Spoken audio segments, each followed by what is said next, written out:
breaking that black barrier every single day, every weekend, 24/7. It does not matter. Tell them what breaking the black barrier mean, man. What Come they on, look man. like? What is black, man? What is black?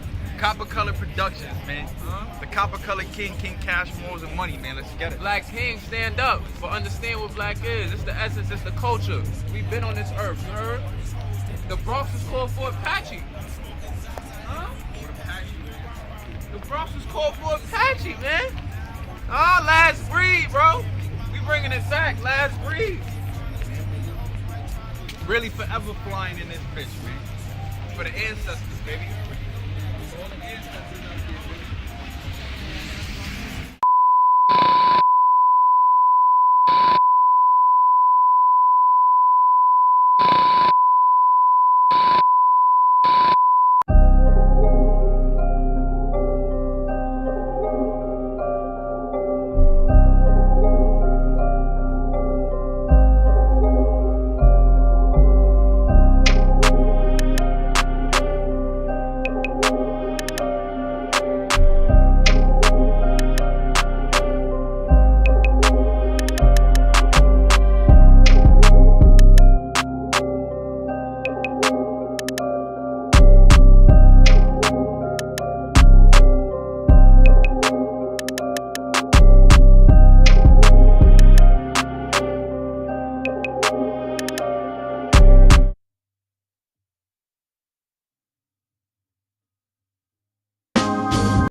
Okay. Okay, we back, man.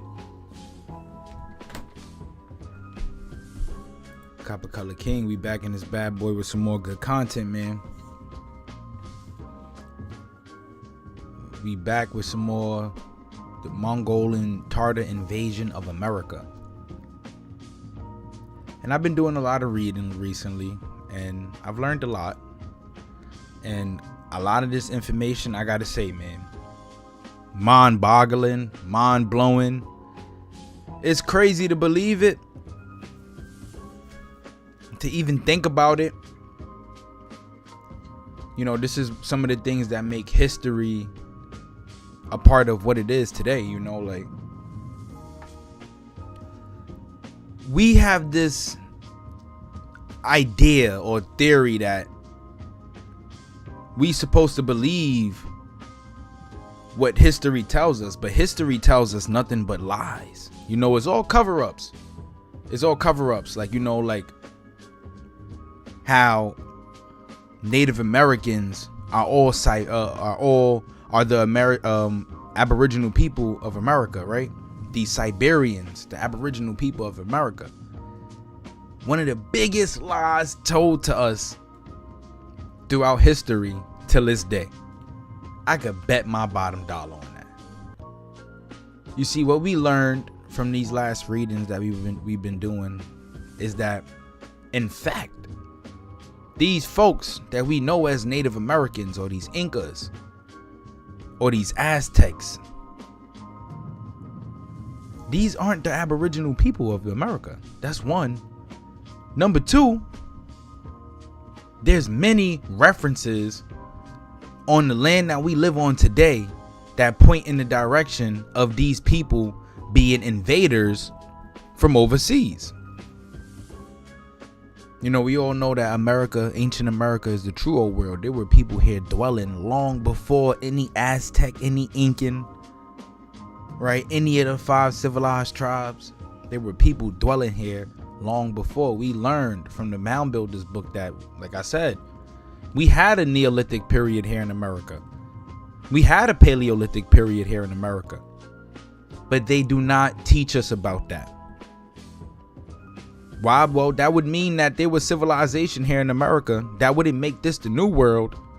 That would make this the true old world, according to their documents and their history. Right? History was told in reverse. History was told in reverse. Shout out Kuti Mayo, man.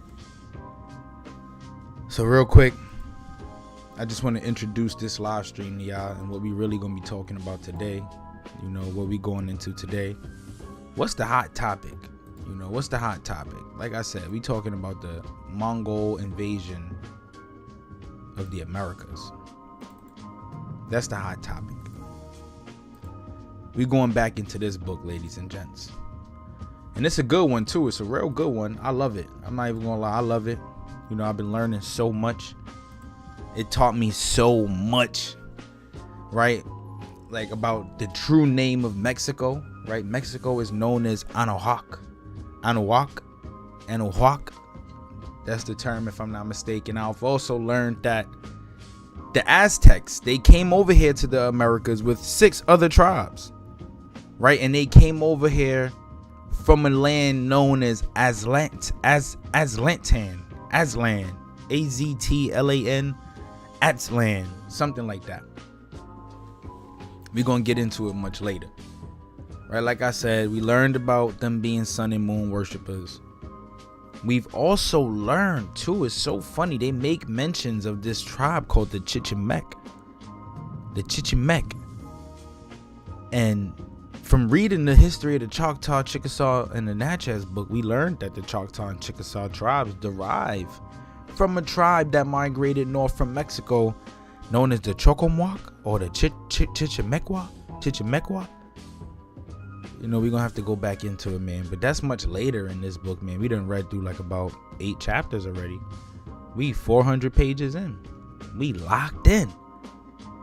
Like I said, man, the name of the book is The Historical Researches on the Conquest of Peru, Mexico, Bogota, Natchez, and Tolomeco in the 13th century by the Mongols accompanied with elephants. Right? If you want to Google it, you could go Google it if you want. Go look for it. Or you could join the Patreon that we have set up. You know, and you could get this book already proofread, annotated, with all of the highlights and comments or whatever the case may be, that allow people who really don't have a strong attention span to better understand the book that we've read. Right? And when they make mention of the Mongols, they're referring to a group of people that people know now today as the Tarters. The Tarters. And who these Tartars are, right? Well, they say, according to history, in spite of this name, the Tartars were far from being uncivilized barbarians. For instance, they had a sophisticated administrative system that allowed them to rule their lands effectively. The Tartars are known to have one of the biggest empires known in history, but allegedly they were swept away by mudslides and conquests and dominations from other people, other tribes. You know, the Russians, you know, conquered them pretty much and took over their land, but their land stretched from Siberia all the way down to India and Korea. And a little bit, you want to add a little bit more to the lands under there. We're going to add it up under their umbrella. Even into China. Right? The Yuan dynasty. Yuan Shao and his homeboys. And they peoples, right? These was Mongols, y'all. These was Mongols, Tartars, however you want to call it. Yuan Shao, known in history of being a ruler in ancient China, right? A protector of the Han, if I'm not mistaken, right? He lived in the late Eastern Han dynasty. The Han, they were Tartars and Mongols, black folks as well, some copper-colored folks, Swarthi, Tawny, right? But yeah, back to the Taunas. The conquered lands were divided into districts and local administrations was established so as to ensure obedience of the local population and the payment of tribute. Although the invading Tartars were shamanists, they were tolerant of other religions. For example, they allowed an Orthodox bishopric to be established in Sarai, the capital of the Golden Horde, in 1261. Whilst the clergy of the Kievan Rus was exempted from paying taxes. Now, the Golden Horde, like I mentioned in the last one, extremely important because the Tartar tribes that migrated over here to America could be factions of the Golden Horde. You know, according to the readings, you know, these are the people who brought the gold with them. These copper-colored folks who used to wear their turbans, right? Their tarbushes, right? Their turbans or whatnot, and they came over here with all of this gold, and it pretty much helped them to establish this Inca Empire, right? This great Inca Empire, the capital of Cusco, you know, whatever the case may be, Quito, many different places that they've had under their umbrella, pretty much the entire South America at one point. And they were going to war with a lot of the other tribes that were there in the Americas, who were also, according to the book, Tartars, right? That's the Golden Horde, these folks, right? So what do they say about the Golden Horde, right? The Golden Horde turns into Khanates. By the 14th century, the Golden Horde began to decline, and a century later disintegrated into 4 independent Khanates: Kazan, Astrakhan, Sibir, and Crimea. Crimea, the one that we know today, over there in Russia. During the 16th century, the Khanates of Kazan, Astrakhan, and Sibir were conquered by the Russians, whilst the Crimean Khanate became a vassal of the Ottoman Empire, though it too was annexed by Russia in 1783. Now, what people have to understand is this is how old, right? How old and how old and recent these things are, right? We got to understand. See, the Mongol Empire was something that was established in the 1200s. The Inca Empire was also something that was established in the late 1200s, maybe early 1300s. And these people who came over here could have been fleeing from the Mongol invasion, or could have been coming over here, you know, after the Khanate broke up, you know, thus creating the other tribes that migrated into North and South America, and giving these phenotypes of the people that we see today, right? These Mongoloid, Chinese, Asian looking, quote unquote, Native Americans that they say are the true Aboriginal peoples, which is complete cap, right? It's complete cap. Because when we look at it, even themselves portrayed their emperors as brown-skinned, copper-colored folks. And like in the Asir Dukatir's video, you know, he had pointed out that these people could have been Moors. Well, in the book that I've read, it also makes a lot of references to these people being of Moorish descent, right? Even though we know Moor is a term used for black people, right? But they had the turbans, right? Some kept the beards, you know, the curly hair, like many of the similar phenotypes to those people of the Moors that people speak about today, shall I say. Right, but even them themselves portrayed their emperors to be brown-skinned folks, dark-skinned folks. And today, the brother we gonna talk about, I wish I could zoom this one in, is Huayna Capac. Now, why is Huayna Capac important? Well, let me just try to find Huayna Capac right here. Huayna Capac, right, would be the 1, 2, 3, 4, 5, 6, 7, 8, 9, 10, 11, 12th Incan emperor before the decline of the Incan Empire. Now, if you watched my last live stream, I spoke about how I made a correlation between how the Khan went into civil war and how the Inca, their empire, also ended due to civil war. One of the biggest correlations I made, and this is why I say Huayna Capac was the last undisputed Incan emperor, because once Atahualpa and a guy named Huayna came into the picture, they fought over their crown, over who would be the ruler.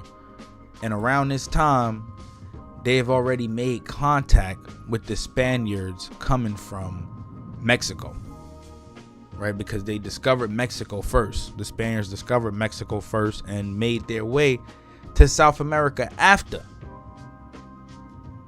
Even though Magellan was sailing over here, right, in South America, he didn't make his way mainland the way Hernan Cortez and the way Charles V folks did, right? They really stepped on the soil and really made their way and, you know, shook their way into the empire. As we see depicted in the portrait, the Incan Empire, it's still something that people in South America talk about today. They even have something called the Incan Empire Airport. The Inca Empire Airport. And with the Europeans, they pretty much kept the empire rolling, because after these emperors died off, right, they obtained the wealth and amassed their wealth and continued pushing the agenda, but from a new perspective. But right back to the important stuff, Huayna Capac, the last undisputed Incan emperor, the last undisputed Incan emperor before Huayna and Atahualpa came into the picture, right? And look, even today, right, this is in South America today. Look at this statue, right? If I'm not mistaken, this could be gold, right? It could be gold of their god Viracocha, right, in South America. Until this day, like, you find these things all over, right? Like a gold Incan llama talisman. You find these things all over South America if you go and you just take a good look, right? When these Tarters, right, according to the book, when they came to to South America, when Mongol Capac landed in South America, what it do, chicken stew family? How you feeling, sis? We in this bad boy. We talking about some real dope information, man. True ancestry, man. True history. We not negating no facts. We bringing all facts to the channel today, right? But yeah, when Mongol Capac came here to the Americas, what he did was he established many different temples, right? Many different temples where sun and moon worship could be practiced, because they were sun and moon worshipers, just like the Khan. Now, it's not like, this is why I always say, like, everything has an origin. In the book, even in the Mound Builders book, and in another book that I'm gonna bring to the channel, Races of the Americas, right, the many different races here in America, you had tribes all over the place worshiping different things, like emeralds and animals and the serpent worship, and some sun and moon worshipers, right? Different people, and who could have come from all over different places all over the globe, right? And in my opinion, ancient America being the truer world, they were already here, right? Just remnants of many late and extinct civilizations, right? Even like with the Maya, you know, the Maya, That name even comes from a Egyptian god Maya, or Hindu god Maya, if I'm not mistaken. So like we know, like everything has an origin. It's not like people wake up one day and just be like, oh, we gonna worship this, right? Everything has an origin. Everything comes from a specific influence. The reason why your grandma and grandpa went to church is because their ancestors, mothers and fathers and people who were around them influenced them to go to church. They influenced them to praise to Jesus Christ, right? They influenced them. They put them on. People don't just wake up and say, yep, I'm gonna worship a piece of toast and worship some eggs because that's what they eat for breakfast when they breaking their fast or whatever the case may be. Everything has an influence point. And when Mongol Capac came here to the Americas, he influenced the people that were here to become sun and moon worshipers. So this is why you have things like this still in South America till this day, right? These are all relics of the past, right? Relics of the true ancient past, right? Making note though, right? They even got a cliff with Viracocha, a head for the Viracocha, their serpent god, still poking out the cliff. References to the ancient past, but let's not forget, they were copper colored. They were copper colored. Cuzzo said to me today, like, yo, bro, we might have to remind them on why we call ourselves copper colored. And I'm like, yo, bro, I done found a whole new meaning, right? To be copper colored, to be melanated, copper is a element that's in melanin. So everybody that got melanin, they are copper colored, right? Even though all skin ain't kin, because they did some ferocious things, they still copper colored, these Incas, right? And like I said, we speaking about Huayna Capac, right? Who was Huayna Capac? Right, the Inca emperor, right, from 1488 to 1527, the last undisputed ruler of the Incan Empire, the son of the emperor Topa Inca, which is actually Tupac Yupan Inca. That's his name, Tupac, right? The name Tupac been around since the 1400s, right? Actually, you have several people named Tupac with that name coming back from this time. And if Tupac has the blood of the Tarter, was named from the Tarter Incas, these Incas, then that means that name Tupac has an origin as well, right? Tupac, you know, something to think of. But he was the grandson of the great Pachacuti. He ruled during the time of the first Spanish contact with the Andean South America. During his reign, the empire was extended northward to the Ancasmayo River, the present boundary between modern Colombia and Ecuador, right? We're going to talk about this area, right? It's called Quito.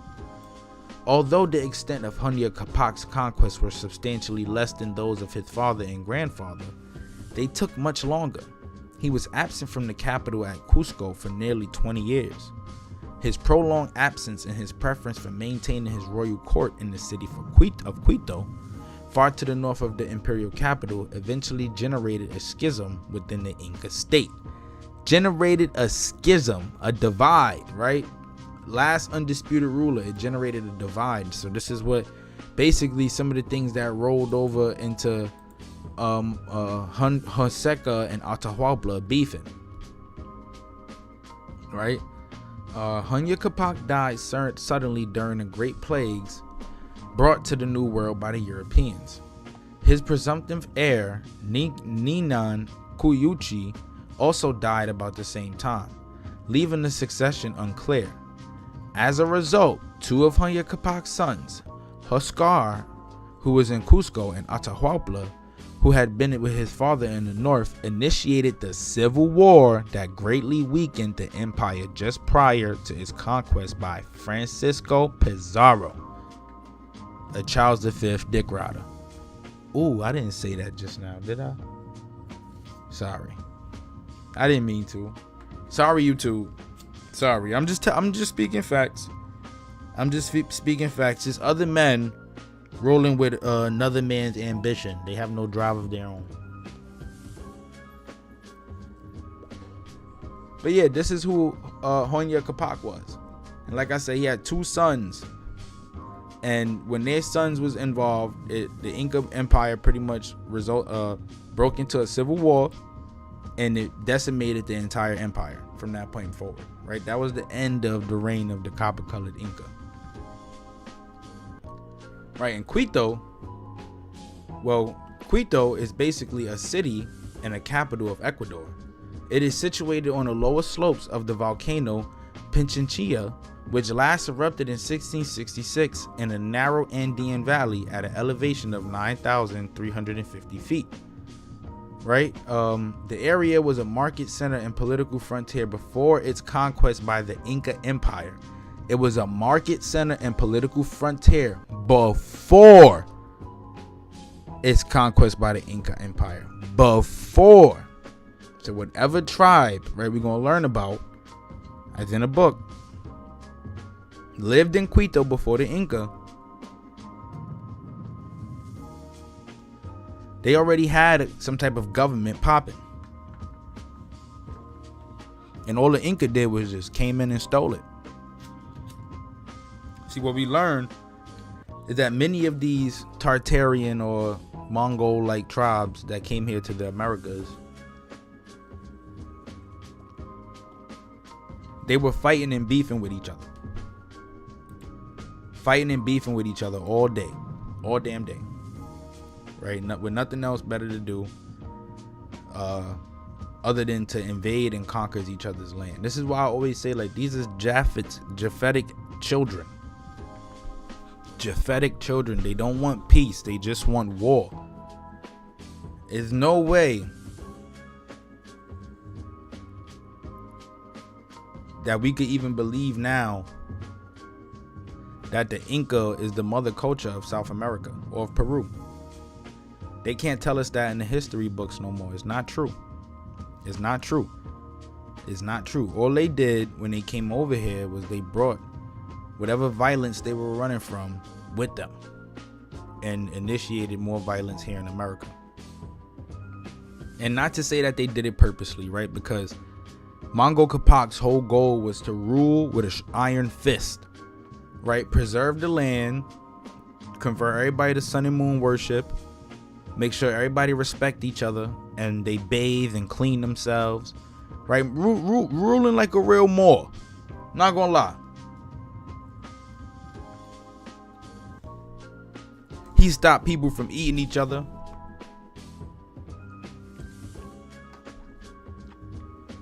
I respect the Incas for that, because they was hell bent on stopping people from eating each other, because that's what people was doing. They was eating each other, certain people. Right? There's even myths saying that these Inca was giants, and it brings us back to the giants of the Tartarian Empire. Right? All of that, right, brings us back in that direction. But yeah, even Quito itself, it's known for their massive mega structures, megaliths. And I want to talk about this a little bit, because what we have to understand about the difference between mounds and temples is that mounds are built with earth. Temples are built with sediments like stone. So mounds come before temples. Temples are built on top of mounds. So when the Inca came here, it was a bunch of this laying around. Mad at this. And they built these nice, magnificent golden temples and shrines and stuff like that. Sun and moon worship temples in South America, on top of the stuff that already existed. Right? They have mega structures and megaliths, right? Proof of ancient civilizations. Proof. Nothing but proof. And this is called Cochasaki, an archaeological site in Peru. Right? This is Quito, though, the capital city of Quito. There was people in Quito before the Inca took over. But even here, Atahualpa, brown skinned man. Come on, man. Come on, man. With his sun staff. Not even gonna lie, it's tough. Not even gonna lie, it's tough. Copper color history, man. You can never be mad, be too upset at it. This is just what came with the times that we were living in, they were living in. This is history in a nutshell, right? But yeah, so like I said, oh yeah, before we even get into the book, right, I just got 2 titles that I want to introduce real quick, right? This is the ancient Chinese account of the Grand Canyon or course of the Colorado. And in this book, they make reference to how the Chinese referred to America as the land of Fushan or Fusang or mulberry tree land, where the mulberry tree was. And mulberry trees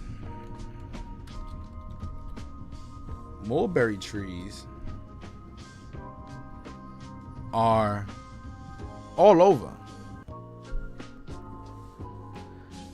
They're all over, but they're saying America is the land of the mulberry tree in this specific book right here, the ancient Chinese.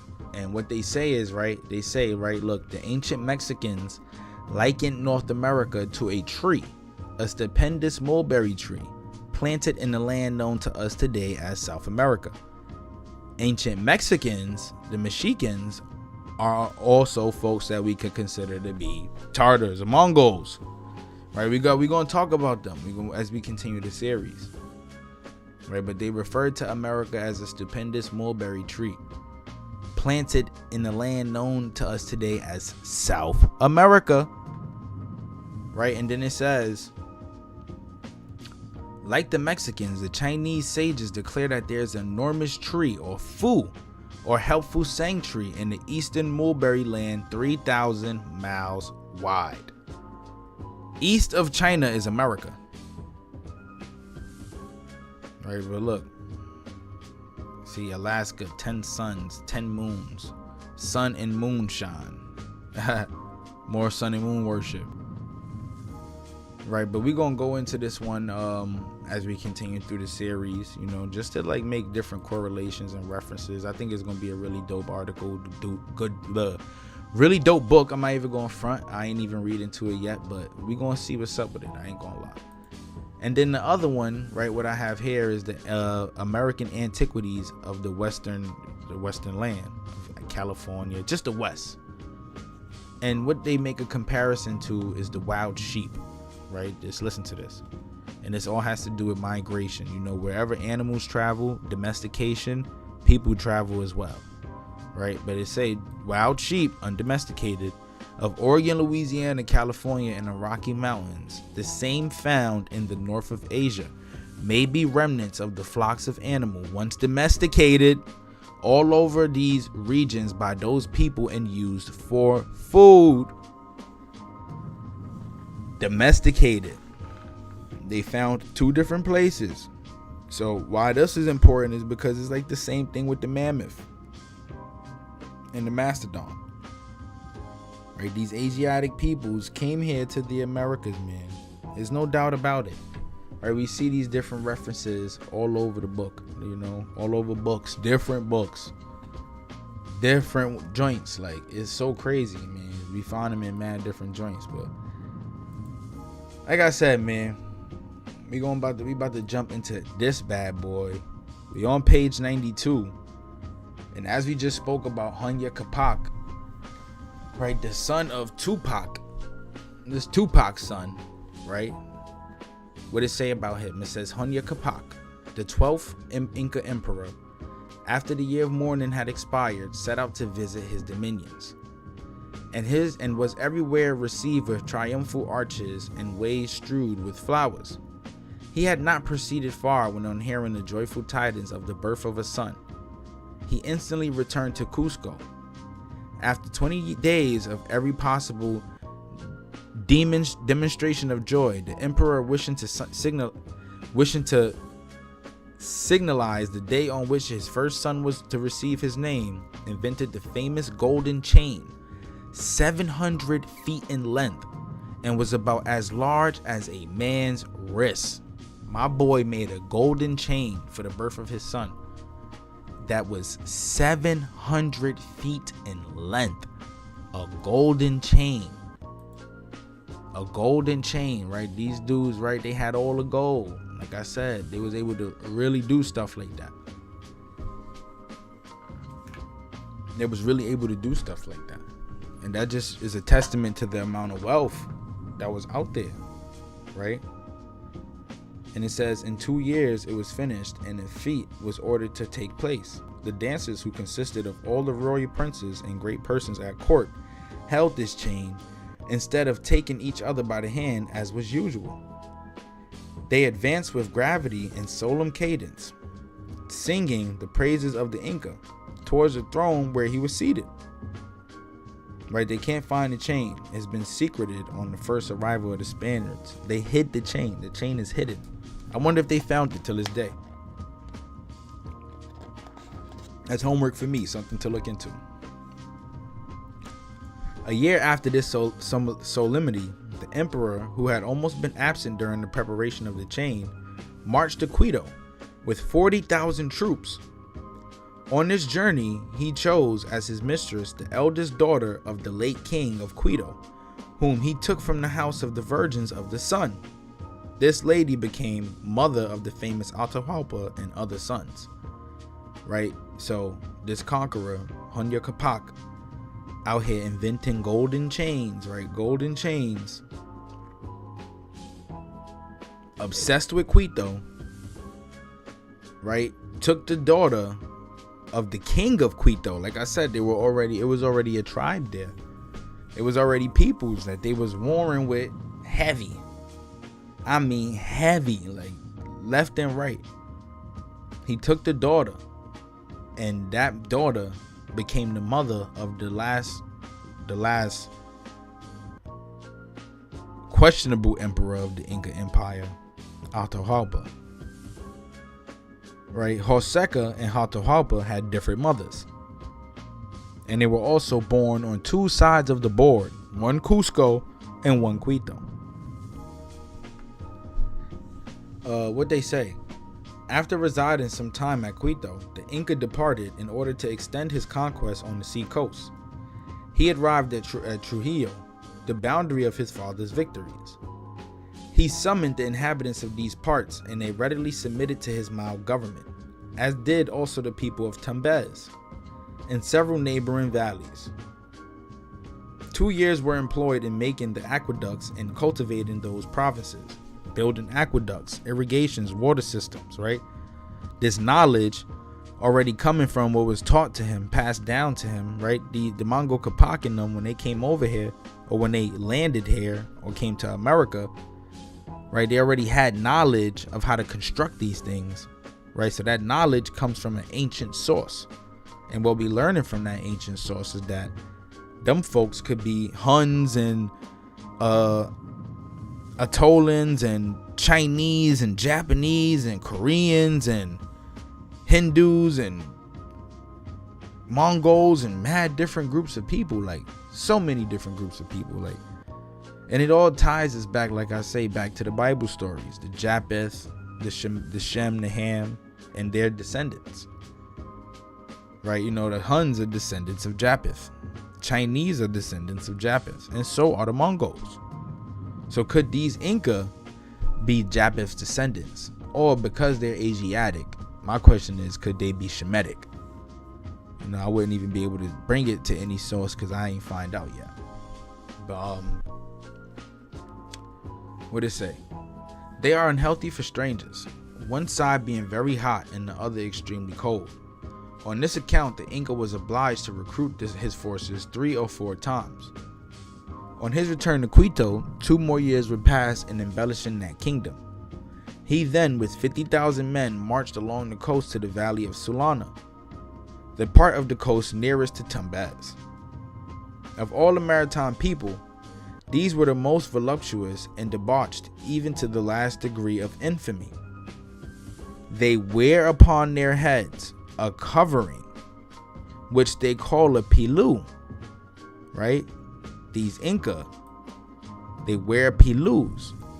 They adored lions and tigers, right? To which they sacrificed their blood. Sorry, these people of Tumbes. To which they sacrificed their hearts and blood of men. Their chiefs were generally surrounded by buffoons, musicians, dancers, and charlatans for their amusement. different groups of peoples in the Americas.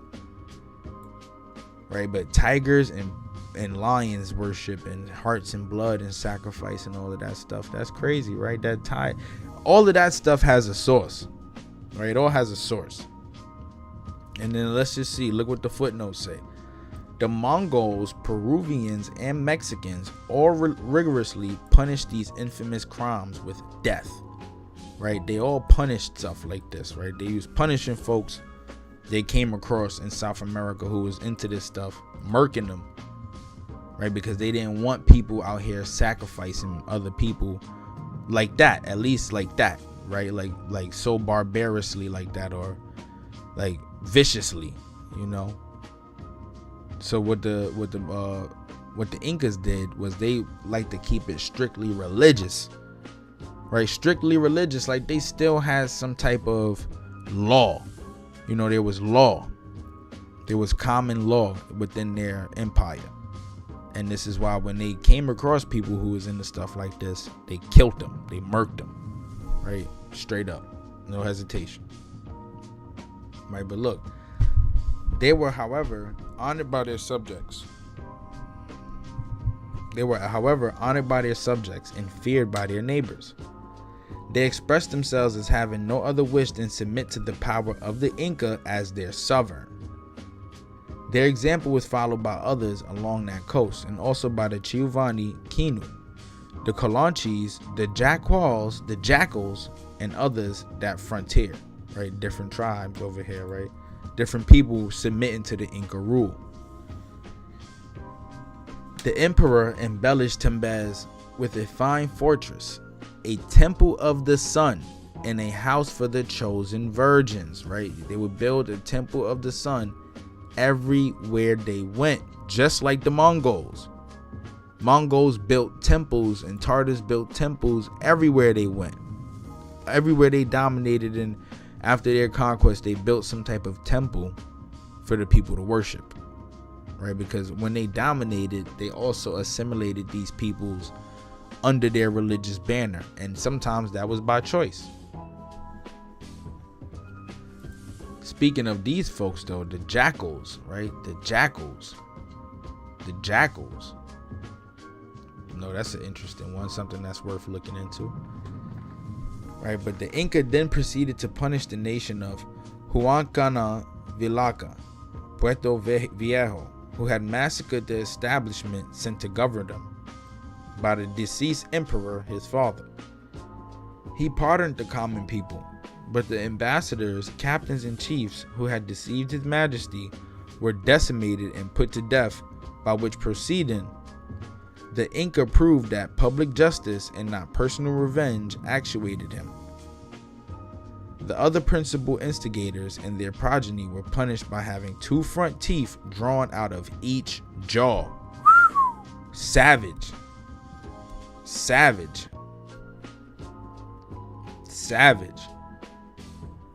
So because they sent over ambassadors, because they got murked off once the Inca got up with them, they punished the people by having 2 of them, or they punished the instigators, right, by having their 2 front teeth pulled out of each jaw. So whichever people was instigating, they lost them some teeth. That's crazy. That's the type of time they was on, though, ruling with an iron fist, just like Genghis Khan, just like the Khan. Keep telling y'all. The inhabitants, who had feared the entire extirpation, were so delighted with the emperor's clemency that men, women, and children voluntarily drew out 4 of their teeth in imitation of their superiors. That's how scared they was. I saw one of the women in my father's house at Cusco, who related the above event to me at the great length. The Inca garrisoned the places he had conquered, visited Cusco, and then proceeded southward to the Characas in an immense distance from Cusco. He sent a deputy to visit Chile, where his father had procured much gold. That was Tupac Yupan,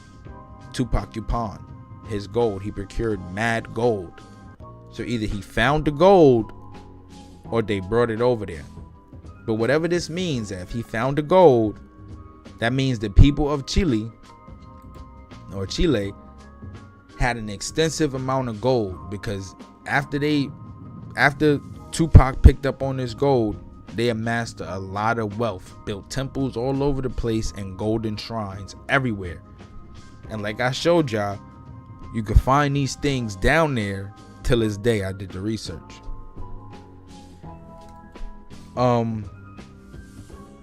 And like we learned, Huayna Capac, he was absent for 4 years. He returned to Cusco and remained there for 2 years. Having raised 50,000 men in the northern provinces, the Inca joined them on the frontier of Tumbes. He visited all the temples in the sun in those parts, beginning with the temple of Pachamac, called by the Indians the unknown god. Let's see if we can find that. The temple of Pachamac.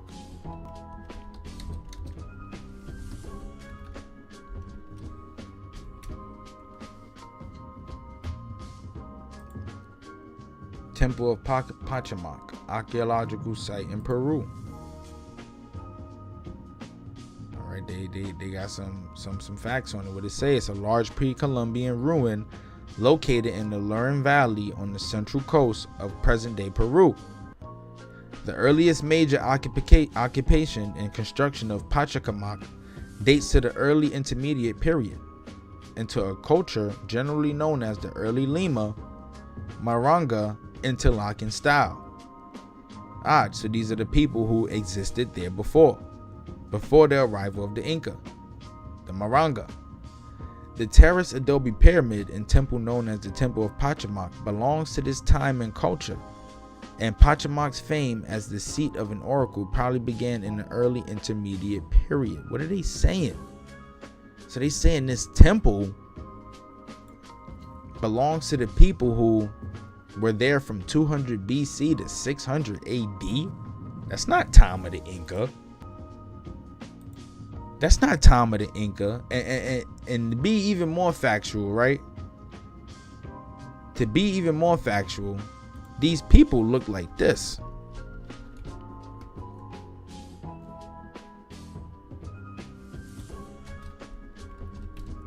These people look like this. Like, minus the orange hair, some of them. They were Melanese, right? Great depiction. They were Melanese and Polynesian. Right? We learned this. They were Melanese and Polynesian peoples, right? Copper colored folks all over the place. Those weren't no Tartars or Mexicans or Africans or any other people like that. So what are they saying? This temple it didn't even belong to the Inca, right? So what the Inca did they convert this temple into a temple of the sun? Y'all gotta follow me, man. Follow where I'm going with this. What are they really saying? Because look, it say here, he visited all of the temples of the sun in those parts, beginning with the temple of Pachamac, called by the Indians the unknown god. In the book, they already deferred Incas from Indians. Indians are the aboriginals. Incas are not the aboriginals. So this temple belonged to the Indians. This temple of the unknown god. This temple of Pachamac. And I want to find a picture. All right, we see where it could be. Right on the coast. Right there on the coast of Peru. The temple of Pachamac. Look at the ruins. These are the ruins. So did they convert it into a temple of the sun? That's a good question. Right, what it say? These sites may differ to different periods of Pachamac history. They may date to different periods. In the southeastern part area, the temple of Initi, this Inca sun god, right? So they converted it into a temple of the sun. Okay, look at this. Conversions of the temples. Right, that was a brain blast. New discovery. We just figured that out on live. But it belonged to the Indians and not the Inca. And this whitewash photo. Right, they want everything to look white with straight hair, or Asian with straight, Chinese with straight hair, or whatever, like. And that's just straight up hijack. But that's on Temple of Pachamama. So this didn't even belong to the Inca. Right? So what Huayna Capac did? He consulted the oracle, right? Or look at what they say. Or rather, the devil says Vega. They called the oracle the devil of the Inca. And he consulted the oracle on the probable success of his arms. The priest assured the emperor that he was destined to become the master of the 4 quarters of the world. Right? The priest assured the emperor that Huayna Capac would be the ruler of all of the world. How did they have knowledge of the 4 quarters of the world? We talking about pre-Columbian civilizations here. Right? Ancient knowledge that we don't like. If they have knowledge over 4 quarters of the world, then where are they from?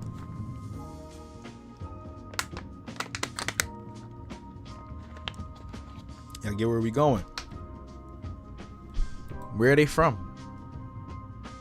That's crazy, right?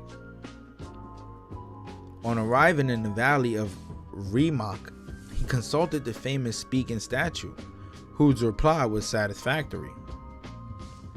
He then went forward to the valley of Tumbes and summoned the proud chief Tumpala, tyrant of the fertile island of Puna. A tyrant, he consulted with a tyrant, and they got an asterisk next to this, which means we're going to learn about this at some point. His religion and vices were the same as those of the inhabitants of Tumbes. The chief was much alarmed at the presence of the Inca on the coast.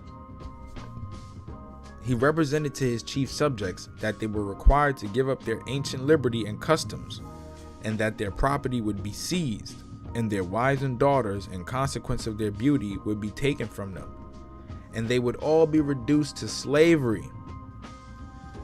Therefore, he continued, since we cannot oppose such an army, we must have recourse to stratagem and pretend to receive the yoke. And what they saying here is that Puna is an island 60 miles in circuit off the bay of Guayaquil.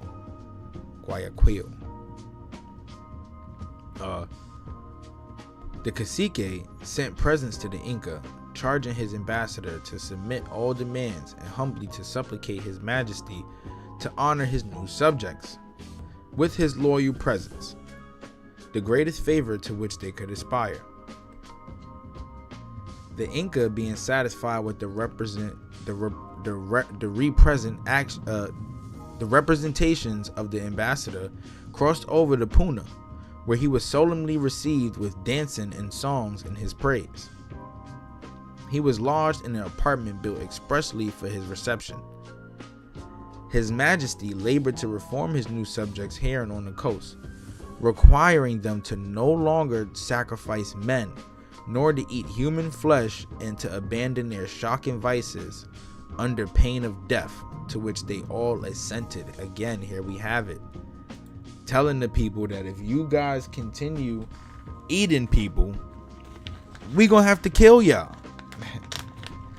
we gonna have, in order to put an end to this, somebody gotta die.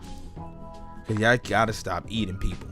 Y'all here all over the place, eating people all over the place. You scaring the sun worshipers, you scaring the serpent worshipers. They don't want to come outside because y'all keep eating people. Right? And the Inca's goal was to basically put a clamps on that, because you can't have a thriving civilization if people scared to come outside, because you got other people, giants and whatnot, out here eating other people. And the it's not that they just ran around the forest and whenever they found somebody, they just snatched them up and ate them. It was a part of rituals. You know, this is like occultist stuff. A lot of cult stuff like going on here in the Americas. People doing some pretty wicked stuff, dog. I'm telling you. And it's good that the Incas actually did that, because it's like, all right, what you did was you changed that stuff for many years to come. Now you're going to have generations in the future of people who gonna know better to be out here eating folks and stuff like that, because we don't want that. You know, we don't want that. Now today that is considered taboo. You know, that's not normal. You're not about to sit here and ride the bus with a mother lover that you know out here eat your arms and legs for no reason, right? Not to survive, just for no reason, right? But yeah, he got all of the people in this area to stop eating other people. This is Huayna Capac and his conquest of Tumbes. After a while, the Caracas of Puna, in concert with those of Tumbes, disliking these rigorous laws, resolved to kill the Inca and his people. They wasn't with that. They consulted their gods in secret. When they were answered that all their enterprises would succeed, their soothsayers, however, declared that their gods commanded them to wait for a more favorable opportunity. In the meantime, the emperor resolved to send some of the royal commanders to the opposite coast to instruct and reform his other new subjects, and also some troops to be placed in the garrisons. The islanders promised vessels for this purpose. The Inca crossed to Tumbes on some important affairs there. When the captains and soldiers were to follow, the cacique gave them vessels, only for half the number they required. The royal officers and the best troops embarked to attend the emperor's person and were very richly equipped. And when they had reached a certain distance, being totally off the guard, the islanders suddenly cut the ropes of the sails and yards and instantly killed or seized the princes and soldiers and threw them overboard. So this was straight get back. They was like, all right, well, if y'all gonna stop us from eating people, then we just gonna kill y'all, right? And when the Incas slid over there, right, when he sent his representatives over there, Huayna Capac sent his representatives, their mission was kill them or be killed. And what the people of Puna did, the rebels, they killed the Incas. They killed everybody. Right, and the vessels returned to Puna, and bringing off other unsuspecting half, destroyed them in the same manner. The people rose in the island and in the provinces on the opposite coast and cut off all the governors, judges, and treasurers of the Inca. They exposed the heads of the slain over the doors of the temples and made an offering of the hearts to their idols in fulfillment of their promise. Right, they instantly, right, they chopped heads off and hold them up, right, all of this stuff, right, real vicious, nasty things going on, right. This is all pre-Columbian, right before they made contact. This is the things that was going on amongst the Inca Empire, and this is some of the things that they were trying to stop from happening, that were like here on the land, right? These people that were living here on these lands were like into some pretty nasty stuff. Truth is. So this is why I tell people too, like, all right, well, before you go on Instagram and follow that post that say that, you know, you're a descendant of an Aztec, which may be true. It can be true, because that can be maternal. I want you to understand, those people are the same people who were doing blood sacrifices. Aztec, what you know of, is not what you know of it to really be, right? They think that those are the people who were the black folks here in America already. No, those people are invaders. They came from a different part of the land. Aztlan, right? This is the land that they're claiming that these people came from, the ancestral home of the Aztec people. And this is Southwest America. Aztlan. Aztlan, Southwest America. Right, that's what it is. That is what Aztlan is known as, Southwest America, the Grand Canyon area. Right, it's crazy to think of it. Right, it's crazy to think of it. We learn these things, man. It's all facts. These are all facts. When you hear it from different perspectives and different books, you know, and they all saying the same thing. Different authors coming from different places, published at different times, and they're not quoting each other. These are all off of archaeological findings, right? And stories that had just been different stories all over time, right? But what did it say? When the fatal tidings of the death of so many princes of the royal blood and other persons eminent in the military and civil affairs of the state reached the emperor, he was profoundly afflicted and put on mourning, which according to the custom of his ancestors was the color called mouse gray. After his affliction had somewhat abated, he first took ample vengeance on the provinces of the mainland. He then sailed over to Puna and easily overcame the resistance offered upon the sea. On landing, the principal authors of the rebellion were seized. The emperor ordered one of his officers to inform them that their crime was of such nature as to preclude him from exercising his usual clemency, and he commanded that those rebels should be instantly killed or flung into the waves. Others were impaled for having fixed the heads of the slaughtered princes upon spears, right? They impaled them. The same folks who chopped off the heads, they impaled them and exposed them over the doors of their temples. Some were beheaded and quartered. Others were hanged or killed with their own arms. This was done by the Inca. This was in rebellion. Because remember, those folks in Puna, they beheaded those Inca representatives.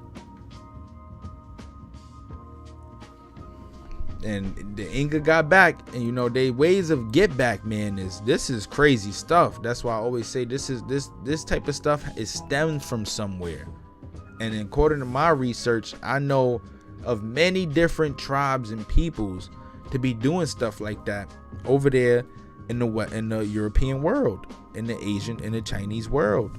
According to history, beheading and all of that stuff, according to history, everything has an origin point. So these were the things that they were doing, right? This is how they got people in check. Like, we gonna check y'all out, we gonna check your temperature. This is how they did it. After these transactions, the emperor commenced a causeway upon the bank of the Guayaquil River, then enjoining his subjects to obey the governors who were left in the fortress of Tumbes. He departed. On his road back to Cusco, the chiefs of the provinces presented him with many of the best and most curious productions of their country. He received from one of the chiefs a lion and a tiger, the finest he had ever seen. Lions and tigers here in America. They were tributed to the Inca, right?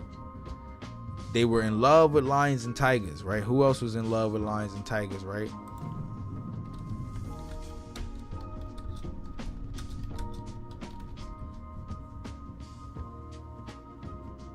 Proficient hunters, right? They wore animal skins and animal coats and whatnot, right? Proficient hunters, and they were obsessed with animals, right? Obsessed. Dodged the hijack. This white Genghis Khan, this white Temujin dodged the hijack. Not a white man. Swarthy, like we saw in the Scythians and the Huns in the History of the Tartars book, which we're gonna go back into at some point. At some point, we're gonna keep this series rolling, man. I'm telling y'all. Right, the emperor, on his arrival at the capital, found the fortress nearly finished and put his own hand to some part of the work, as an example to encourage the laborers. After 4 years had passed in visiting his eastern and southern possessions, Huayna Capac departed with the army for the conquest of the provinces and all of the coast north of Tumbes. But on the road to Quito, he was informed that the great province of the Chachapoyas was in revolt and had killed the governors and commanders and some of the soldiers, the rest being made slaves. On this, the emperor concentrated his troops and sent an offer to pardon the rebels if they would return to their obedience. This proposal was received with insolence. The army made a bridge of small boats and crossed the river in order to reach Casamarquilla. The terrified inhabitants, hopeless of mercy, fled to the mountains, leaving behind only the children and old people. They were so scared of the Inca, they left the kids, the babies, and the elderly behind when they found out the Inca was coming to get their get back. Right, this is how they ruled, like with that iron fist. They had people in shambles, and every time somebody would rebel, right, they would fail terribly. They would fail terribly. And what makes it so crazy, right, is that ironically their conquest wouldn't diminish until the Spaniards got their foot completely involved. It's almost like they broke the people up. Even though the Civil War was already on the doorstep of the Inca, it's almost like they broke them up, right? But let's continue. The element and gallant character of the emperor was well known. And some of these elders with tears in their eyes prevailed on a lady of their city, who had been one of the mistresses of Tupac Yupan Kui, father of his majesty, to wait on the emperor and claim his compassion. She traveled 2 leagues, and having presented herself before him, accompanied by many other women but not one man, threw herself at the Inca's feet. "Our sole lord," she said, "is it your intention to destroy a province which has been subdued by the arms of the emperor of your father? Would you not tomorrow repent you have just so acclaimed to the title of protector of the poor? If pardon cannot be granted to their rebellion, and as they have laid down their arms, take compassion on them, and the reputation which the sense of the sun justly enjoy for their humanity will be crowned by such virtuous forbearance." Right? She's asking for forgiveness. She's saying that your reputation, you're a protector of the people. The Incas are protectors of the people. So how about you spare us? You let us live, and everything will be okay, right? She said, "Great Huayna Capac, have pity on us, on our fathers, our husbands, our brothers, and our infant children." Huayna Capac stood silent, but being affected by the tears of the woman, he approached Mama Kuna and made her rise from the ground. "That tomorrow I shall regret an act of severity is certain, and it is to your prudence that your nation will owe their lives and fortunes. Return to them with these tidings, and if you find that they can be grateful for my kindness, I empower you to grant them in my name any other favor you may think right." Right? Moving like he's God.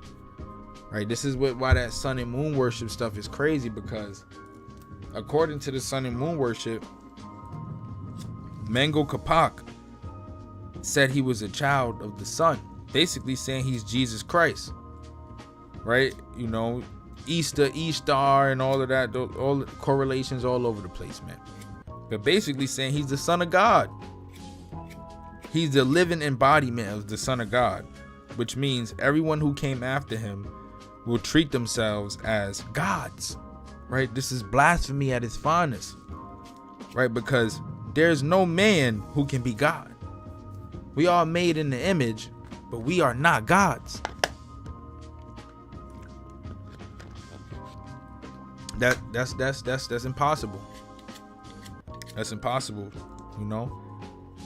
We are very gifted as human beings, but we are not gods. And this is where I have my divide with this Inca stuff, whether they be copper colored or not, because there's no way in hell I would live my life off of these philosophies. Right? But more so,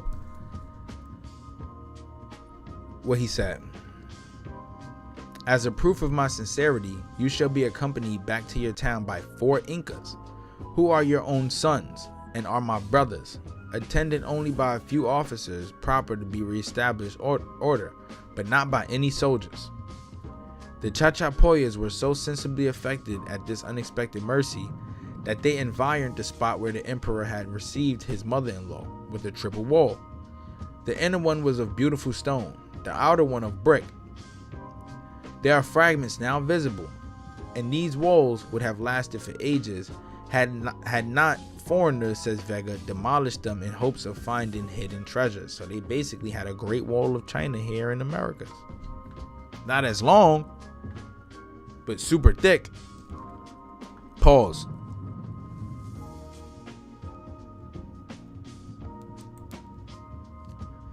Here in the Americas though, something ancient, but it was destroyed by excavators. People digging for treasure hunters. Right? The emperor now proceeded to the province of Manta.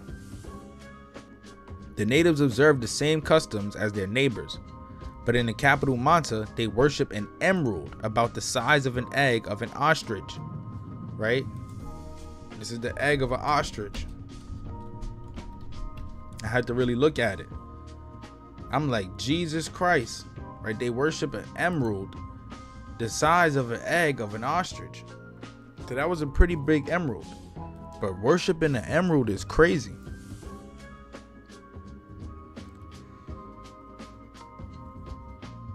I ain't gonna lie, that's a little wicked. That's a little wicked, I ain't gonna cap. They out here worshiping emeralds. Worshiping an emerald is crazy. Right? They count, instead of people worshiping the sun or worshiping deities and animals and idols, right? We got lions and tigers, right? We have emerald worship. Emerald worship, like I told y'all. In America, and this is not the only place you find this at.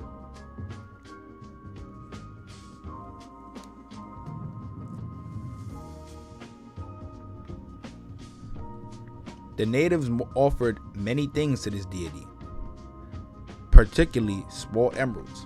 Nah, that's crazy. Cause just imagine, the emerald can't walk, talk, move. It's a rock. They bringing other emeralds to it and praying. They put the emerald on a throne. That's crazy.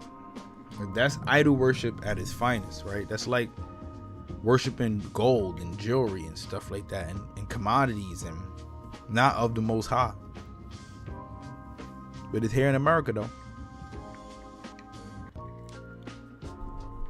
The priest assured them that the mother goddess received her daughters with delight.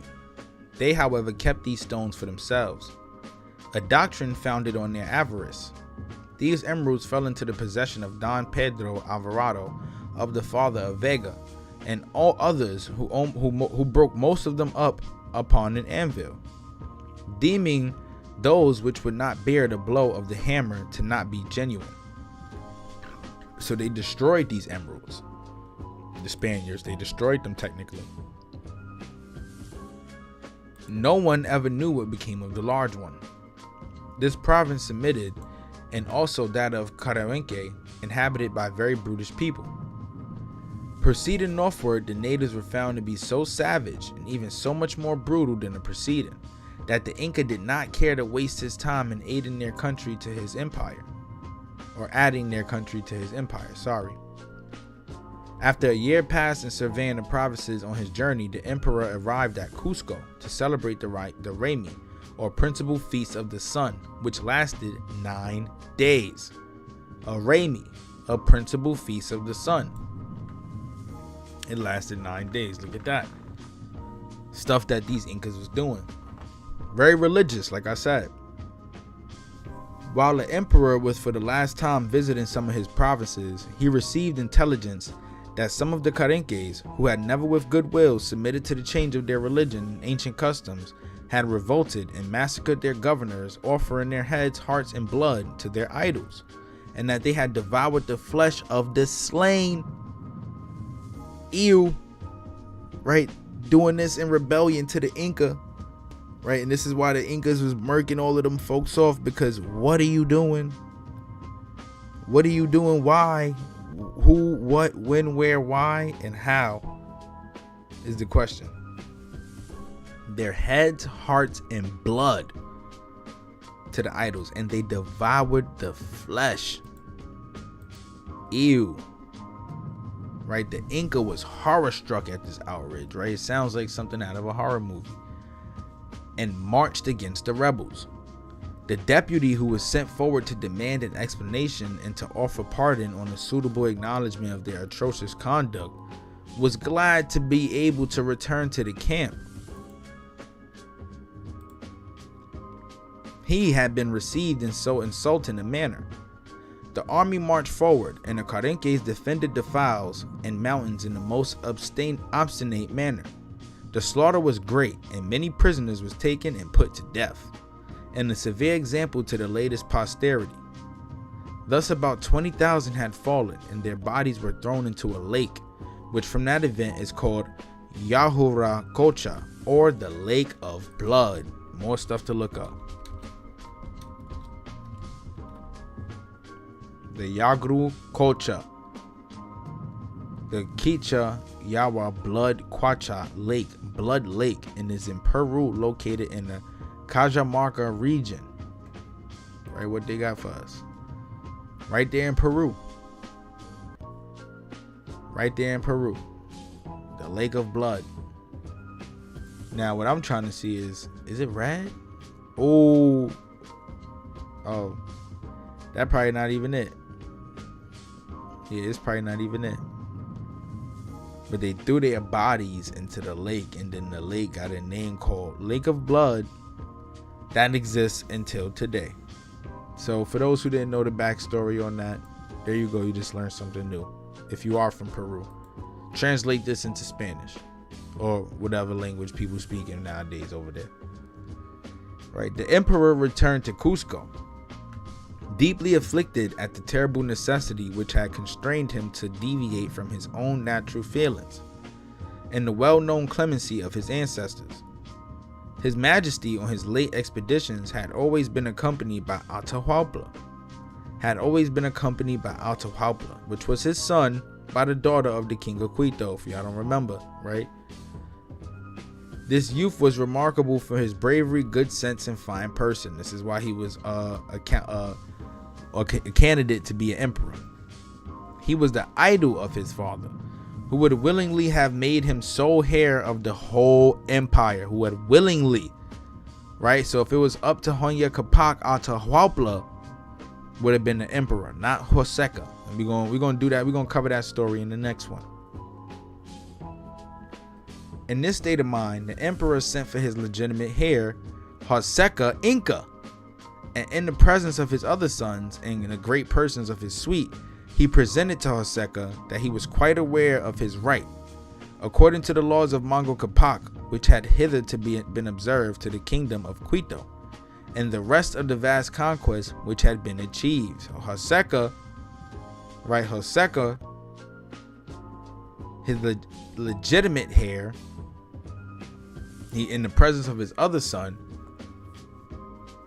right, according to the laws of Mongol Capac, the kingdom could have belonged to belongs to Joseca, right? But he would have willingly made Atahualpa the heir.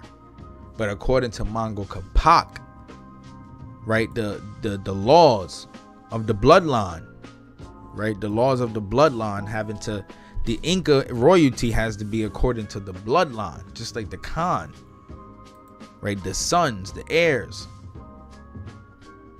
Right, this is a very, very important part because this is introducing this divide. Why are they at odds? Well, we see why. Right, but what it say? Like we said, where we stopped at? Sorry, y'all. Okay, yeah. He represented to Joseca that he was quite aware of his right, according to the laws of Mongol Capac, which had hitherto been observed, to the kingdom of Quito, and the rest of the vast conquest which had been achieved. but that it would grieve him not to be able to provide for his brother, who he had so tenderly loved, in a manner suitable to his merits, that as Quito had belonged to Atahualpa's grandfather, and as his mother was still living, he therefore wished that the portion of the empire might be settled on him in perpetuity, and that his donation should be approved by of Joseca. Right? He believed that because his grandfather and grandmother were from Quito, right? They were from Quito, that the bloodline would belong to him, and that it would be approved by Joseca. That Joseca wouldn't, he wouldn't be upset. He thought that he would approve it, right? The emperor further represented that so good a brother would uphold the power of the empire much more effectually than if he were left in indigence. And thus the future heir to the provinces dependent on Cusco would be at liberty to make further conquests to add to his already immense dominions. Consent to this arrangement, said his majesty to Joseca, and my wishes will be accomplished. I shall then retire contented from this world to repose the other with our father the sun. Right? Still believing that they children of the sun. Right? The sun worship, right? But now they believe that when they died, they went back and connected back with the father the sun. Back with the sun. Just like Mongol Capac. Right? And Joseca replied that as he had nothing so much at heart as to obey every wish of the king, his father, he not only consented that Atahualpa should be put in possession of Quito, but also of any other province in addition, if it was wished to increase that possession.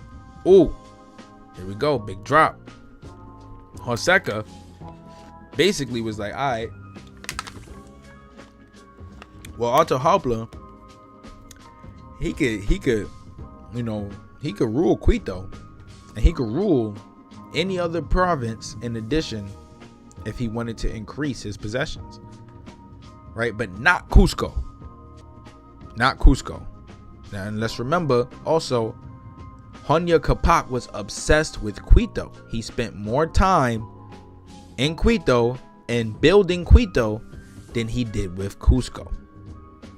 You want to keep this in mind. Right? Huayna Capac was rejoiced at this reply, and Joseca returned to Cusco. The emperor proceeded to Quito, wishing to pass the rest of his days with his favorite son, and to secure that throne for him. For this purpose, he removed some of the turbulent and courageous people on the neighboring coast and replaced them with others of a more pacific character. Ooh, I wonder what this means. They got an asterisk next to it. We're going to check it out. Right? When this emperor marched from Cusco to subdue the kingdom of Quito, he, from the impediments caused by the mountainous nature of the country, found it an arduous task. But on his achievement of that conquest, his new subjects, to do him honor, constructed a surprising road over the mountains. For a commodious communication between those capitals. It was wide, and so even that a carriage might be driven upon it. Rocks were leveled, and valleys of 20 toises in depth were filled up. It was 500 leagues long, and there were buildings and storehouses the whole of the way. Right? In many places, there were commodious platforms, and in others there were stone stairs, in order that the Inca might be borne along in his chair arm as easily as possible. Right, carrying him in the chair. They was carrying him in the chair, right? Just like what we seen in Emperor's New Groove, right? They carrying the Inca in the chair. For some of these prodigious heights, the emperor surveyed with admiration and delight the immense and wonderful surrounding scenery, which presented to his view regions of snow on one side and verdure on the other.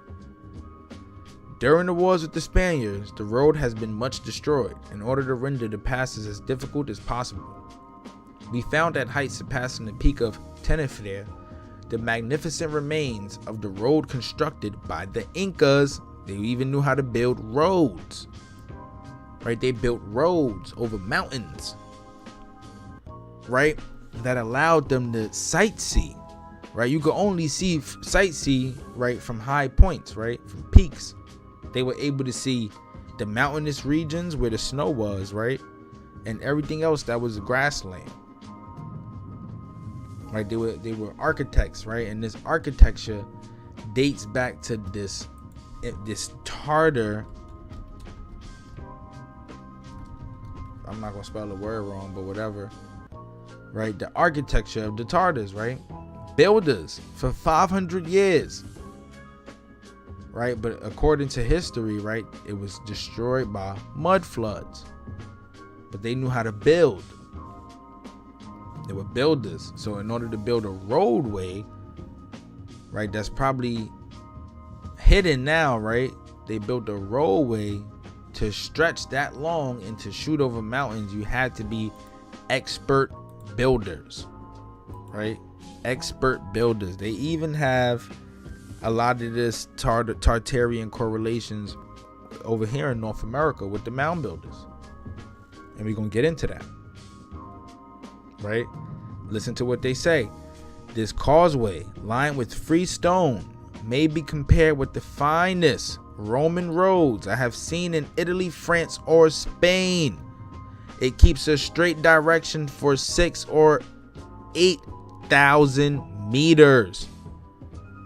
Right? Who built the roads in Italy, France, or Spain? Right? Moors. Copper-colored people. Builders. Right? Build these roads. This Tartarian architecture. Moors. Black people. Right? Builders. Right? Let's continue, man. We cooking. We observed a continuation of it again at Casamarca. 120 leagues distant. Another road. This one is 120 leagues. What is 120 leagues?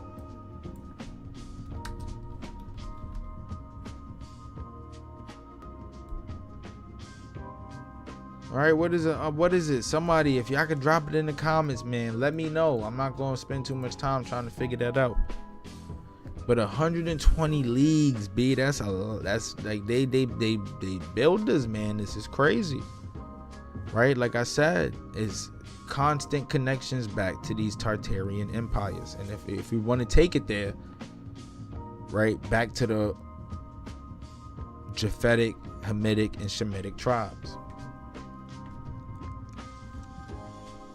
The Peruvians believed that it reached the Cusco near the road over the Asue at the height of 4,042 meters are the remains of the palace of Capac, Yupanqui, the ruins of which are called Los Padrenos. Right, what we got? Los Padrenos.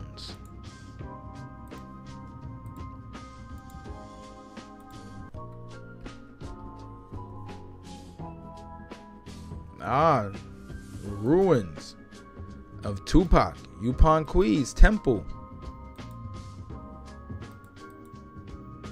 Right, leftover relics of the past. Ancient relics of the past.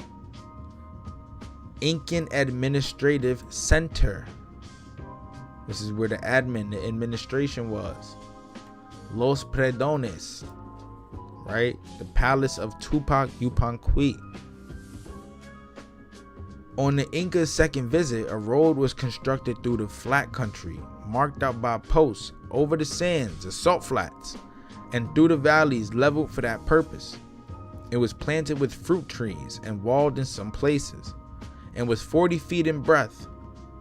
When His Majesty traveled, these highways were strewed with fragrant branches and flowers. These astonishing laborers were not surpassed by the famous works of the Egyptians and the Romans. Tartarian.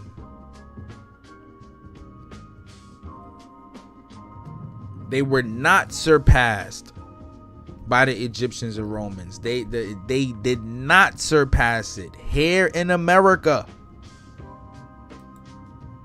Here in America. What are they talking about, bruh? What can they possibly say? This here in America. Ancient history. These roads being built by these Tartarian Inca cannot be surpassed by the Egyptians and Romans. Huh. Big drop. Big drop. Big drop. While Huayna Capac was reposing himself in one of the most magnificent palaces in all of Peru, at Tumipampa, a messenger brought intelligence that some extraordinary men, such as they never before seen, had landed upon some part of the coast from a vessel of an uncommon appearance, and that they were making active inquiries to know the name of the country. Check this, an ancient oracle, having predicted the destruction of the empire by strangers of such description.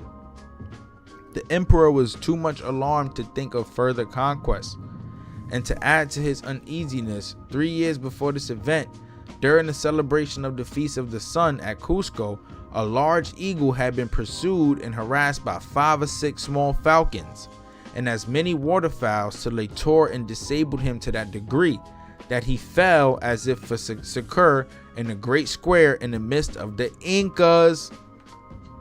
Right? The eagle is a representation of their kingdom.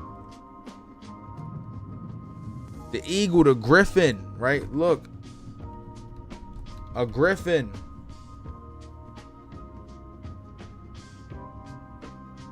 The bird, right? The body of the tail, back legs of the lion, right? A legendary creature with the back legs of a lion, head and wings of an eagle. The griffin, right? Where are we going with this? I'm just saying. I am just saying. They saying that this eagle got picked apart by 6, what they say? 5 or 6 small falcons. Right? Being a representation of Charles V, even though it was more, and them peoples, them Spaniards. 5 or 6 small falcons until they tore and disabled him to that degree that he fell as if for succor in the great square in the midst of the Incas. The large eagle, that Tartarian eagle, that griffin,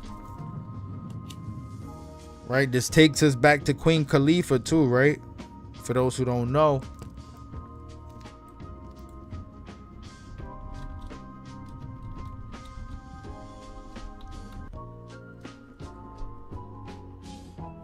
Queen Khalifa is even represented being alongside these eagles and griffins. Right, this brings us to California. That's how far this stuff stretched. And what they said, these tribes and nations, the Aztecs, Mexicans, some of South America's tribes, they date themselves back, their origins back to Aztlan, the ancestral home of the Aztec people. Right? Look, Chicanos and Mexican Americans, that eagle, right, brings us to Southwest America. Queen Khalifa, the Tarters, all over the place.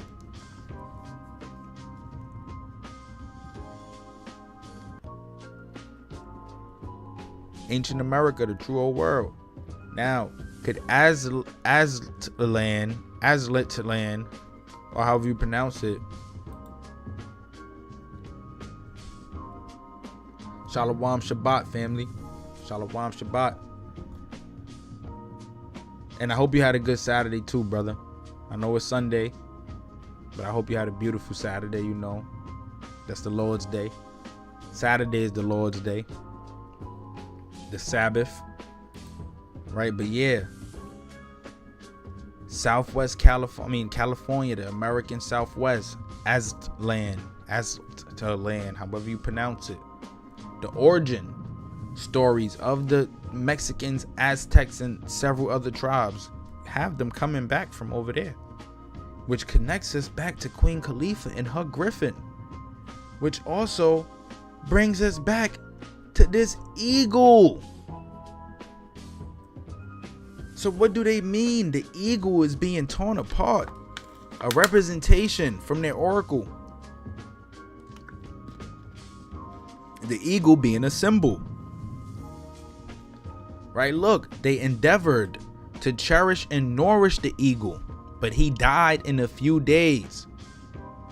The Argyros declared unanimously that this was a presage of the ruin of the state and the extinction of their religion. This prodigy was succeeded by earthquakes which threw down high mountains, right? And when they talking about the man coming to see them, right, that was Fernando Pizarro, the Charles V lackey. Right, look though, that eagle, right? The sea left its ordinary bounds, and frightful comets appeared. A Leica, or magician, one day ran to the emperor in tears and so out of breath that he could scarcely speak, to assure him that his mother, the moon, was surrounded by 3 circles, one of which was the color of blood, the second of dark green, and the outer one appeared like smoke, and explained to him that Pachacamac, the unknown god, by these signs indicated the extirpation of the royal family and the ruin of the whole empire. Although Capac was not insensible to these omens, he would not show a want of fortitude. "Out of my sight," said he, "thou hast dreamed all this nonsense about my mother the moon. I will believe none of you, August, that the sun will permit the destruction of his children, till Pachacamac himself assures me of it." The Inca, to provide for misfortunes, raised a fine army consisting of the best troops in the garrisons of the empire. He ordered all the soothsayers in the different provinces to consult the oracle of Rimac, and particularly the great Pachacamac, regarding the interpretation of these commotions in the elements. He asked the people, go see the oracle and speak to the gods about these ending of an empire stories. And guess what this connects us to? This is how crazy this stuff is, right?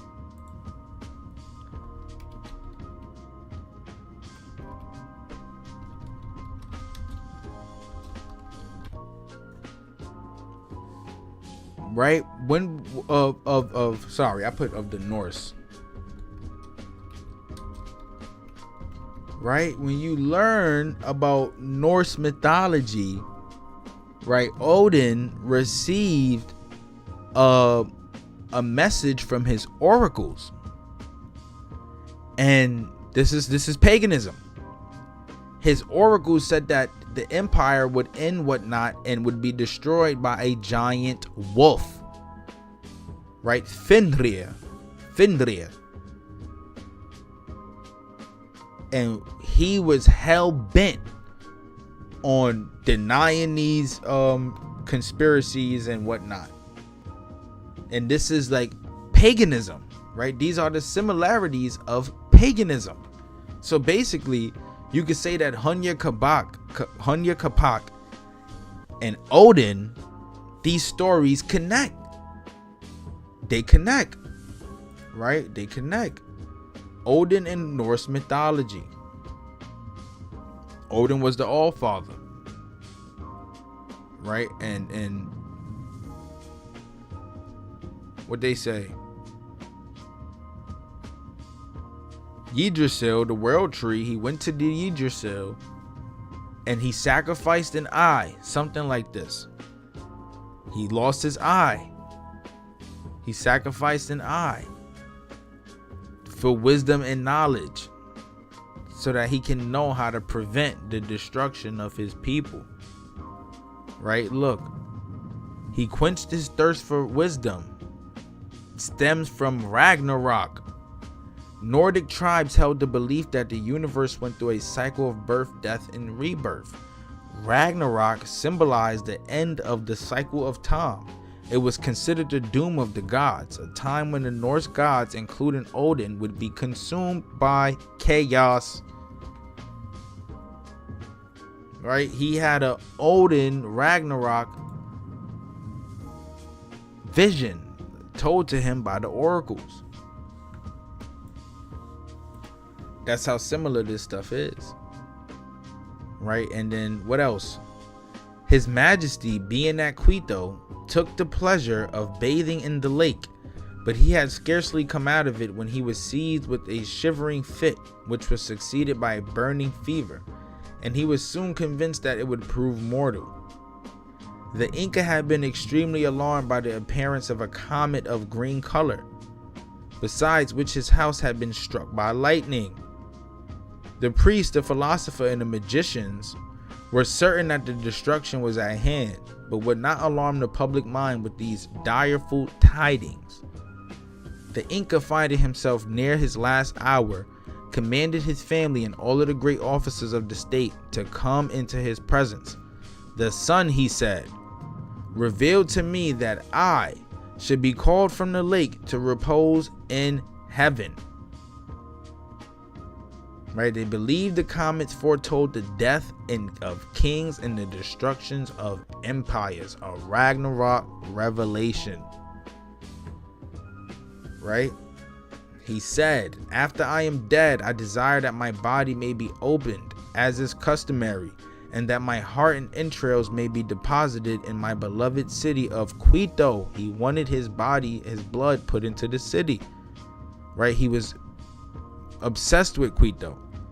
My body must be transported to Cusco and placed with those of my ancestors.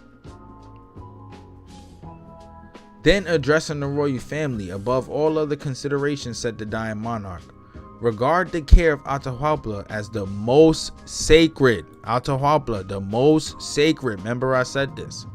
Atahualpa is regarded as the most sacred. I leave him the kingdom of Quito.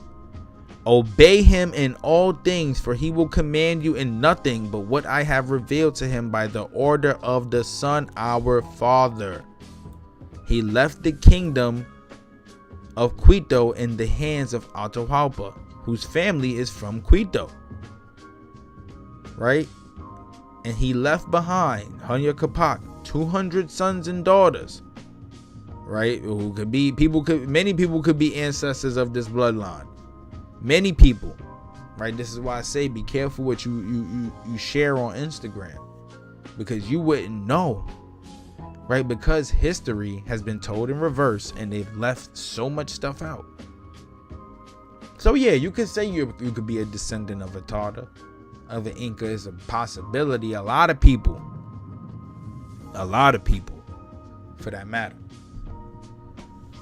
right? He left behind 200 sons and daughters. Right, in the footnotes it says Vega gives long extracts from Cieza de Leon and Guarama regarding the great care which they exert. Huayna Capac took to enjoin obedience to the white and bearded men who were destined to conquer the world. This notion he pretends was his own also, and it was inculcated by the Spaniards. Right, and we ended one there. So, woo, we just learned a lot, man. We just learned a lot. We just went over a whole lot. That was a lot of smoke just now. I'm not even going to cap to y'all. That was a lot of smoke. And this is why I said I wanted to go into it. I wanted to dive into it because it gives us the understanding that we are looking for when we talking about history. Right? The the oracle telling Huayna Capac, right, that the eagle would be, the representation of their eagle. Once that eagle got plucked away, that was the ending of their empire. And that eagle being the symbol of their empire. That same eagle is also the symbol of the Tartarian Empire, the griffin. The body, the legs of a lion, and head and wings and stuff of an eagle. Right, these Incas, right, passed their entire royalty throughout the bloodline, right? And they've conquered many different lands, encountering many different peoples who had many different belief systems, some of whom were all copper colored, right? Melanated people. What is black when we come from all of this, right? This is what black is. This is black history at its finest. You can't say it's nothing else, but if you want to talk about Martin Luther King and Malcolm X, that's fine. I'll go deeper. We could go deeper. This is black history because these people are copper colored. Now, like I said, we was gonna go through the list of emperors, and as we see, you can't even really see. It's a little blurry, and my apologies, but here's Huayna Capac right here. Huayna Capac being this one, and then we got Atahualpa and Joseca, and this being Carlos Quinto, Charles V, and after Charles V, all of these mixed race other individuals and Europeans and whatnot. Inca emperors. Inca Empire plays a huge role into American history because they are a representation of the tribes and factions who dwelt here a long time ago. A long time ago. And I want people to remember that and understand. Remember that and understand. Sorry, y'all. Remember that and understand, man. This was the conquest of the Inca, Huayna Capac, the Mongol and Tarter invasion of America. I hope you guys learned a lot from this one. I hope this was an informative live stream. I hope this provided a lot of insight into those who are researching into the Tartars or who see videos of the Tartars and people talking about the Tartarian Empire and whatnot, where they come from, the connections of the people, and even so, the origins of the tribes here in America. We're going to talk about a lot more of this stuff as we go through all of these books, man. We're going to keep reading, keep getting up on this information. And if you guys actually want to support this channel, to support this brand, what we did was we created a coloring book. Right? We created a coloring book. And it's out now on Amazon. I'll give you guys a preview real quick. It's called Copper Colors. Coloring book for the copper colored community. 26 pages long, and it's a really good book. I mean, we put some work into this one. You know, this is basically like the beginning steps that we are taking to try to teach people about what it means to be copper colored, you know, who you are, what you represent, what you truly come from, and so that you can start putting these, using imagery to create images of the representations of self-love, right? What it means to love yourself and love where you come from, love who you are, love what you were created with. You know, you were created with copper and zinc that makes up melanin and some other compounds, right? Love yourself, you know, and definitely learn more about history. You know, learn about history, because this stuff is important. This is the things that people need to put themselves on to. You know, you got to be up on game, because we can't continue to let other people tell us where we come from. You know, some people need this stuff. You know, they need it. You know, fight the trauma, right? There's trauma flowing through the bloodlines of some of us, and it stems from stuff like this, man. So, you know, get you this coloring book. when you upset, depressed, sad, bored, you know, having an ADHD attack like how I be having sometimes, you know, copy this coloring book, copy the crayons and markers that I got listed to come with it, and enjoy yourself, man, and dive into the world of copper colors, man. I love y'all. Thank you for tuning into this live stream. Like I said, man, the link is in the description. Check it out. Make your purchase. And we see you on the next one. Let's get it.